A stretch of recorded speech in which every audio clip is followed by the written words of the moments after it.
Have you ever stopped to think why you actually make money, but still feel like you're going nowhere? Like you're constantly moving, but just in circles? Well, the answer might be in silent habits that are true financial sins, and you repeat them every single day without even noticing. Today, I'm going to show you 5 of the main ones. By the way, nice to meet you. You can call me Mr. Black Suit. So, let's begin.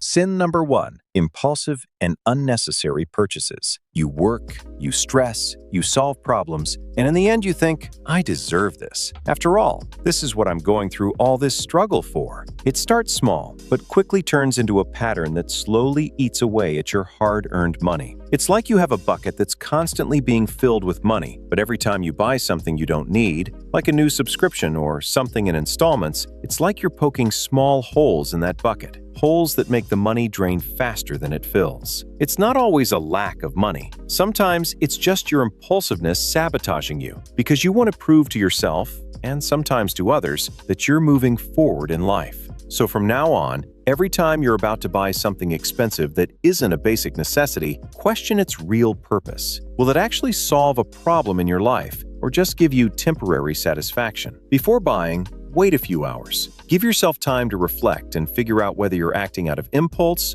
or rational thinking. It works for me every time. Sin number 2, ego spending. This one is closely related to the first, but with a key difference. Here, you're not just buying on impulse, you're buying to show others that your financial life is improving. The problem? It's like trying to buy a Ferrari without being able to maintain it. At some point, the math just won't work. So instead, invest first in what people don't see. Then, when you have a solid foundation, invest in what they do see. Remember, a purchased identity wins in the short term and charges interest in the long term.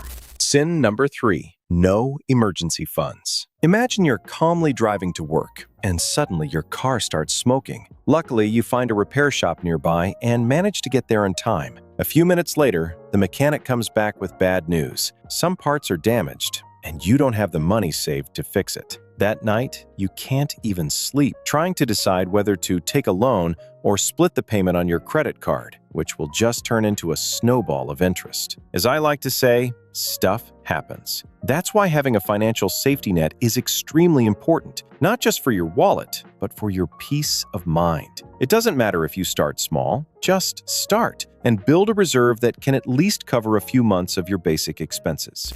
Sin number 4, phantom subscriptions and constant small expenses. Believe it or not, the biggest financial headaches don't usually come from the most expensive things, because the more expensive something is, the more you hesitate before buying it. The real danger comes from the small, constant, almost invisible leaks, forgotten subscriptions, silent fees, small expenses that go unnoticed. It's like someone is slowly taking money out of your wallet without you realizing it. Review everything. Track your spending. If needed, create a spreadsheet with all your expenses and income. It may sound trivial, but trust me, it's not.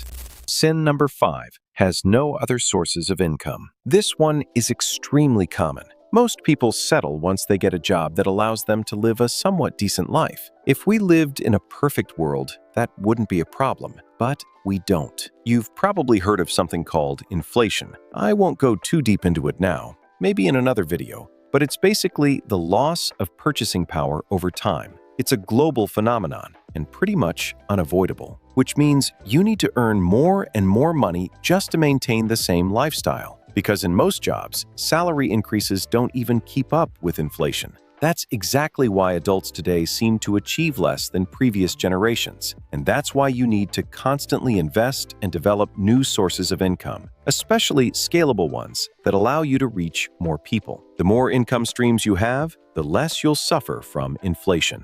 Well, if you made it this far, thank you for watching. If anything I shared here added value to your life, don't forget to leave a like and subscribe. And let me know in the comments, which of these sins do you think is the most dangerous? See you in the next video.